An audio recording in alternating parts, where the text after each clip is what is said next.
ইলিশের সিজন তো চলেই এলো, তো আজকে শেয়ার করব ইলিশ মাছের মাথা দিয়ে কচুর ঘন্টের রেসিপি।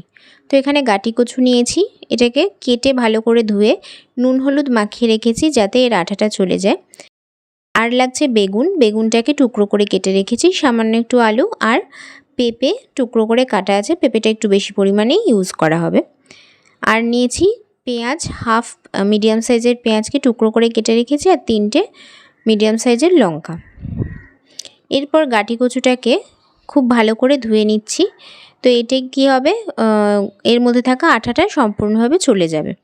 এরপর কড়াইতে তেল গরম করে এতে দিচ্ছি মাছটা, ইলিশ মাছের মাথাটা দিচ্ছি, আর সামান্য একটু তেল ছিল সেটাকে ভেজে তুলে রাখছি।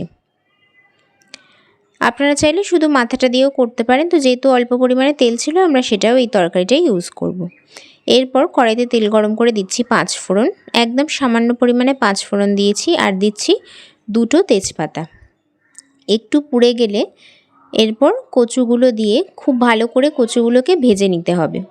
কচুগুলো ভালো করে ভাজা না হলে কিন্তু এর স্বাদ ভালো হবে না, তাই কচুগুলো বেশ মচমচে করে ভাজতে হবে।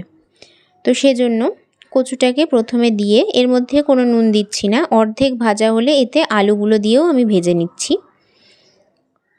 তো এরপর 90% মতো ভাজা হয়ে গেছে। এরপর এতে দিচ্ছি কেটে রাখা পেঁপের টুকরোগুলো। বেগুনটা এখন দেব না, দিলে অনেকটাই নরম হয়ে যাবে, খেতে ভালো লাগবে না, তাই পেঁপে, আলু আর কচুটাই খুব ভালো করে ভাজতে হবে। বেগুনটা সামান্য একটু ভাজা হলেই কিন্তু হবে। তো এরপর সমস্তটা ভালো করে ভাজা হয়ে গেলে সবশেষে বেগুনটা দিয়েও আমরা ভেজে নেব একটু। এরপর আমরা এতে অ্যাড করছি পেঁয়াজ কুচি, দিয়ে সব সবজিগুলো খুব ভালো করে ভেজে রাখা হচ্ছে।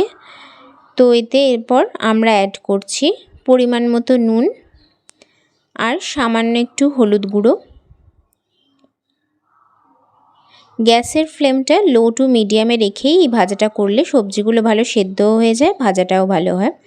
এরপর এতে অ্যাড করছি 1 চা চামচ জিরে গুঁড়ো, 1 চা চামচ মরিচ গুঁড়ো, চিড়ে রাখা লঙ্কা ইউজ করছি, চিড়ে রাখা লঙ্কাগুলো দিয়ে ভাজা করে এরপর এতে অ্যাড করেছি সামান্য একটু সর্ষে বাটা।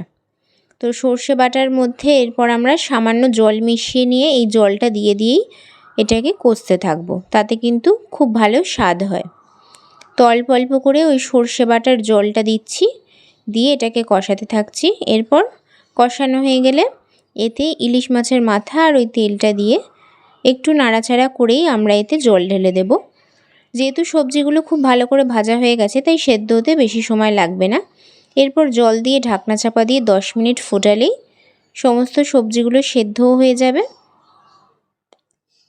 এরপর কচুটা রেডি হয়ে গেছে। তো যেহেতু এটা ঘন্ট তাই এটাকে একটু কিন্তু খুন্তির সাহায্যে আমরা এইভাবে চেপে চেপে এটাকে একটা থকথকে ভাবটা আনার জন্য সবজিগুলোকে একটু ম্যাশড করে নিচ্ছি, এতেই কিন্তু স্বাদটা আরও বাড়বে। তো এরপর আমাদের কচুর ঘন্ট রেডি, গরম ভাতের সাথে খেতে কিন্তু অসাধারণ লাগে। সর্ষে ইলিশ তো আমরা খেয়েই থাকি, কিন্তু এই ইলিশ মাছের মাথাটা কী দিয়ে রান্না করা হবে সেটা নিয়ে অনেকেই ভাবতে থাকেন। তো এইভাবে কিন্তু এই রেসিপিটা বাড়িতে ট্রাই করে দেখতে পারেন।